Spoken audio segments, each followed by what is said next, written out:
온 세대가 모였습니다. 요즘 모든 교육부서가 성장하고 또 아름다운 사랑들이 이렇게 우리 자녀들을 새롭게 하고 치유하고 있는데 청소년부가 역동성을 그 가운데 더해 가더군요. 그런 맥락이 없는 건지도 모르겠지만 어느 대학에서 있었던 입시 논술고사 이야기를 좀 들려드리겠습니다. 보통은 긴 지문이 나오는데 이 대학은 특별하게도 미술작품을 거기에 큼지막하게 제시했다고 합니다. 무려 500년 전 이탈리아의 화가였던 티치아노 베첼리오라는 화가의 인생의 세 시기라고 하는 그림이었습니다. 그 그림을 보고 인생에 대하여 철학적으로 이야기하시오라는 지시문이 주어졌다고 해요. 채점위원 한 분이 고전 강의로 저명한 분인데 그 채점의 경험담을 강연 중에 들려준 바가 있어요. 우선 그림 자체를 공개하겠습니다. 그 논술고사에 이 그림이 나갔다는 겁니다. 자, 오른쪽에 누가 있죠? 천진난만한 아기들이 있습니다. 작가는 인생의 무한한 시작을 묘사한 거예요. 자, 반대편 왼쪽에는 서로 애틋하게 바라보는 남녀가 있지 않습니까? 그런데 논술 답안 중에 이런 게 있었대요. 젊은 여자가 빨대로, 그것도 2개의 빨대로 남자의 피를 빨아먹는다. 이렇게 좀 엉뚱한 답안도 거기 있었다고 합니다. 잘 보시면 여자는 피리를 2개나 잡고 남자에게 선율을 들려주고 있는 거예요. 아름다운 청춘의 한때가 있습니다. 작가가 이런 메시지를 담은 거죠. 자, 한 장면이 남아 있어요. 저 그림의 뒤쪽인데 누가 무엇을 하고 있는 걸까요? 붉은색 점선으로 제가 표시했는데 확대해서 보겠습니다. 아하, 이 논술 답안지에는 이런 해석도 있었대요.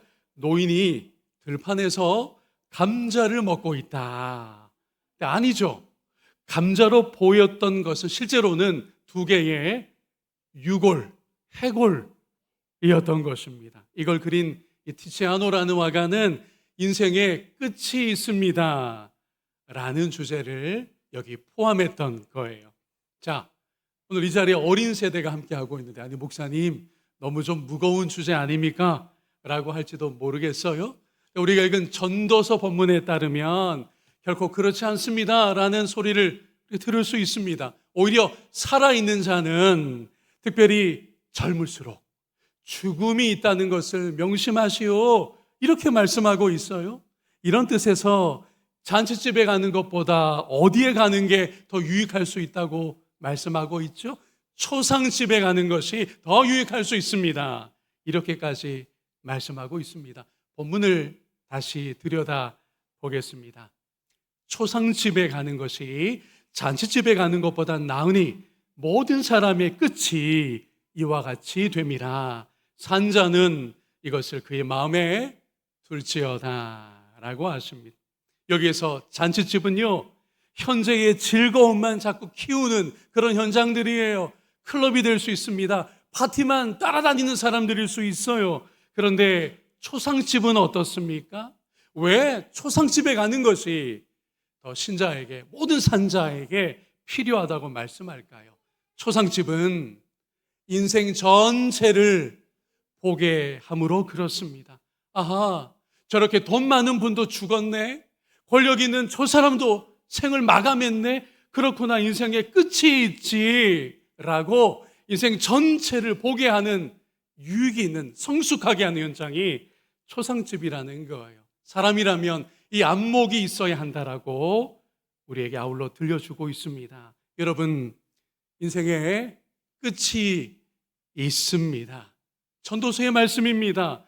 모든 인생의 끝이 오늘 본문에서는 초상집으로 상징되고 있는데, 이 구절 속에 끝이라는 말 자체를 잠시 주목하려고 해요. 이게 히브리어로, 원어로 저를 한번 따라서 해주실까요? 소프. 우리가 수프는 좀 아는데 소프라는 말은 생소합니다. 오늘 전도서 본문에 끝이라는 말이 원어인 히브리어로 소프입니다. 그래서 여러분이 이렇게 기억해 두면 좋을 것 같아요. 음식은 수프로 어떻게 되죠? 시작하는 거예요. 우리가 코스를 먹는다고 생각해 봅시다. 음식은 수프로 시작하고 인생은요, 소프로 끝을 내는 것입니다. 그래서 끝나다, 결말을 내다, 마침표를 찍다라고 하는 뜻의 소프라는 말인데 경계선 혹은 테두리라는 뜻으로도 쓰입니다. 아마도 이걸 알았는지 최근에 미국에 주목받는 어떤 대중 철학자 한 사람이 이런 문장을 발표해서 주목을 받았습니다. 이거예요. 죽음이란 인생이라는 그림의 무엇과 같다고요? 액자와 같다라는 것입니다. 아무리 멋진 인생이고 할 말이 많은 인생이라 해도 돈이 많고 권력이 있었다고 해도 결국 인생이라는 그림의 테두리에, 인생이라는 사진의 테두리에 뭐가 있다는 거예요? 죽음이 있다는 거예요. 죽음은 곧 액자와 같다라고 통찰한 일이 있습니다. 여러분, 이것이 전도서가 우리에게 들려주고 있는 인생인 것입니다. 자, 그런데 이것으로부터 두 가지 중요한 진실을 향해서 이제 좀 나아가 보려고 해요. 첫째는 훨씬 더 큰 액자이신, 누가 함께 하신다고요? 예수님이 함께 하신다는 거예요. 가장 큰 위대한 액자이신 예수님이 함께 하신다라고 하는 중요한 진리입니다. 이것을 요한계시록 본문이 오늘 들려주고 있어요. 계시록으로 가면 1장에서 성부 하나님이 처음이요 마지막이십니다. 곧 그분은 영원하시고 그분이 모든 것 되십니다라고 계시를 주시는데, 계시록 끝에 와서 21장에서도 그리고 22장에서도 그 아들 예수 그리스도가 또한 처음과 마지막이십니다.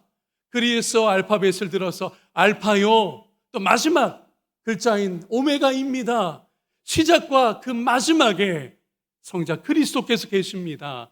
그분이 우리 인생의 바탕이시요 가장 위대한 액자이십니다 라고 하는 중요한 사실을 말씀해 주시고 있습니다.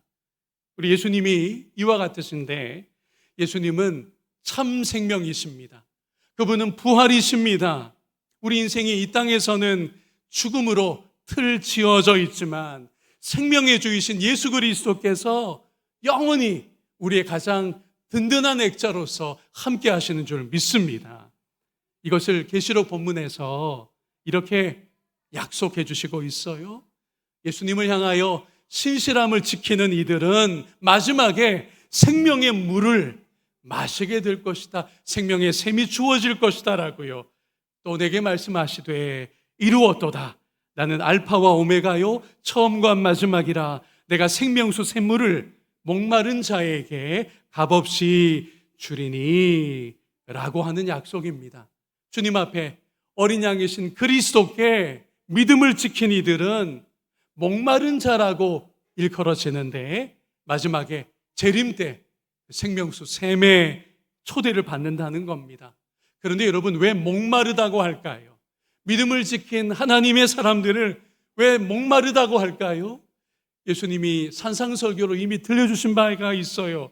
하나님의 의에 목마른 자들이 하나님 나라 백성에게 그런 것입니다. 세상은 거칩니다. 세상은 어그러져 있어요. 이 세상을 천국 시민으로 살아갈 때 영적인 목마름이 있다는 거죠. 이런 목마름을 갖고서 그리스도께 충성되이 살아가면 주님이 다시 오실 때 우리에게 생명수 샘을 누리게 해주신다는 것입니다. 사실은 여러분, 처음 오셨을 때도 우리의 목마름을 채워주셨습니다. 그때는 뭘 가지고 그렇게 하셨죠? 예수님 자신이 흘리신 피를 통해서 우리의 목마름을 해결해 주셨습니다. 그리고 다시 오시는 그날에는 생명수 샘에서 마지막 갈증이 해결될 줄로 믿습니다. 그래서 예수님의 피를 가리켜서요, 두 가지 동사로 성경은 말씀해 주시는데, 하나는 그분의 피가 흘려졌다, 피를 흘리셨다라고 말씀하고, 또 하나 그분의 피를 마신다라고 말씀하고 있는 거예요. 요한복음 6장에서 54절 말씀이 우리에게 들려주는 그대로입니다. 내 살을 먹고 내 피를 마시는 자는 영생을 가졌고 마지막 날에 내가 그를 다시 살리리니. 아멘. 영생의 주님이 우리의 근본적인 액자이시기 때문에 그분 안에서 이 땅에서는 유한한 삶을 산다 할지라도 이미 처음 오셨을 때 그분의 피를 흘려 우리에게 마시게 하셨고 재림하셔서는 생명수로 마시게 하실 우리 생명의 주님이 내 인생의 근본적인 바탕이라고 하는 사실 속에 늘 소망과 용기를 얻는 저와 여러분이기를 축복합니다. 또 하나 연결되는 주제가 있어요.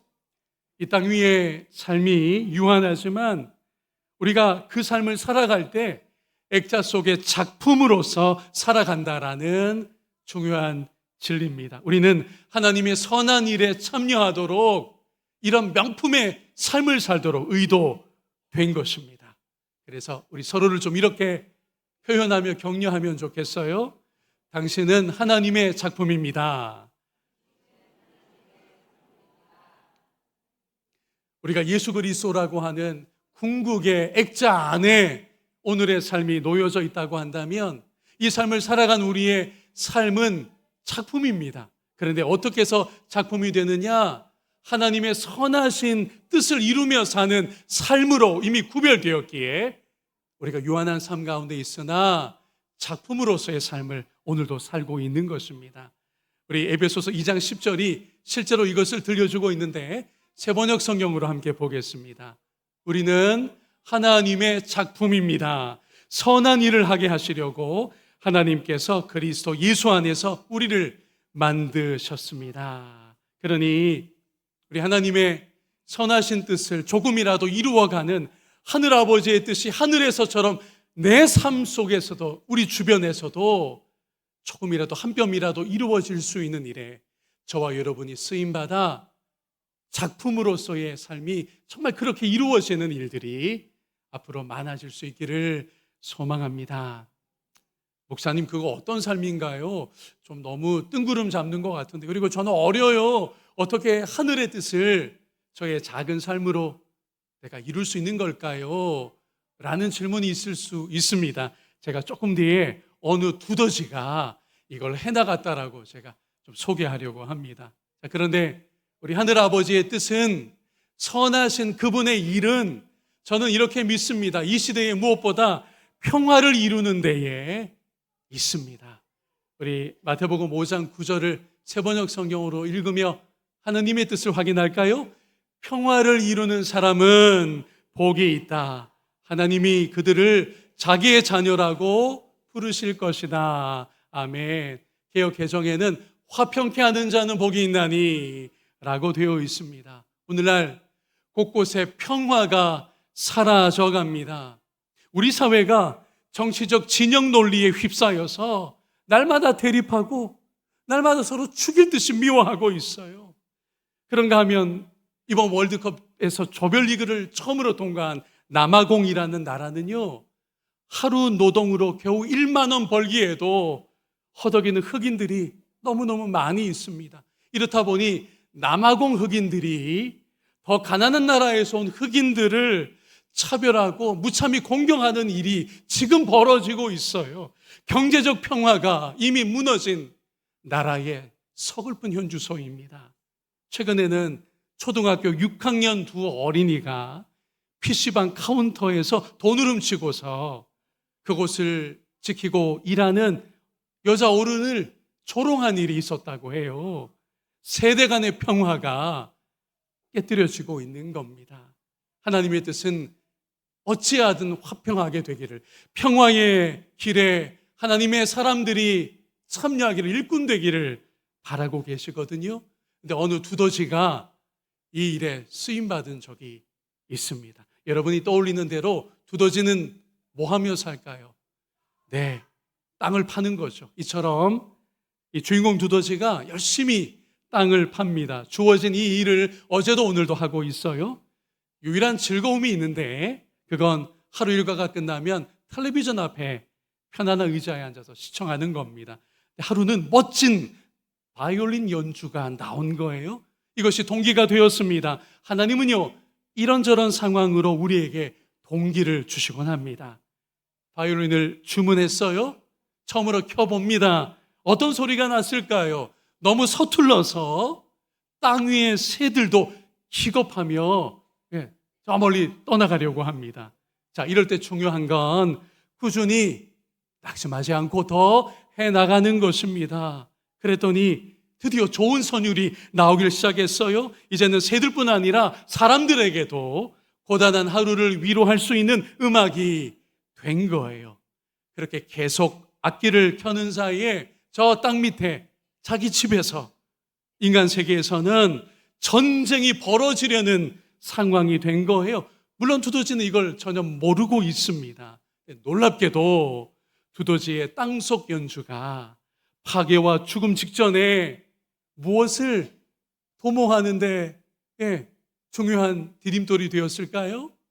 평화를 도모하는데 이 땅속 두더지의 연주가 쓰임을 받았다는 겁니다. 두더지는 그저 저 추워진 자리에서 작은 섬김을 이어갈 뿐이었는데 두 나라 간의 전쟁이 멈추게 되는 충돌 직전에 너무 아름다운 선율을 들으니까 양측 군인들이 우리 싸우지 맙시다. 우리 서로 죽일 듯이 미워하지 맙시다. 우리 한 형제요 라고 하며 뜻밖의 평화가 시작되었다고 하는 아름다운 그림책의 내용입니다. 여러분, 우리도 하나님의 평화가 더디다 할지라도 내 삶의 주변에 하나님이 앞으로 나에게 허락하신 여러 영역에서 우리가 그 도구가 되어 화평케 하는 자로 하늘의 뜻 이루는데 쓰임받게 될 줄로 믿습니다. 설교를 정리합니다. 오늘 두 가지였어요. 인생에는 전도서에 따르면 죽음이라고 하는 이 테두리가 이미 둘러져 있습니다. 그럼 우리 그냥 대충 살고 내 뜻대로만 살까요? 그렇지 않아요. 두 가지 중요한 진리로 우리가 성큼 나아갔었었는데 하나는 누가 그 배경에 가장 위대한 액자로 오늘도 함께 하신다고요? 생명의 주이신 예수께서 처음엔 자신의 피를 흘려서 재림의 주로 오시면 생명수를 마시게 하여 우리를 영생하게 하십니다. 예수께서 우리 인생의 진정한 액자가 되시기에 소망과 용기로 우리에게 주어진 삶을 사는 거예요. 그런 삶이 하나님 보실 때는 작품이라고 하는 거 우리가 주목했습니다. 하나님이 작가이신데 하늘 뜻을 이루는 삶을 우리가 조금이라도 살아나갈 때 그 작품에 걸맞는 아름다운 삶으로 하나님 앞에 드려지게 될 것입니다. 이렇게 살아가고 이렇게 쓰임받는 저와 여러분 우리 모든 세대가 되기를 주님의 이름으로 소망합니다.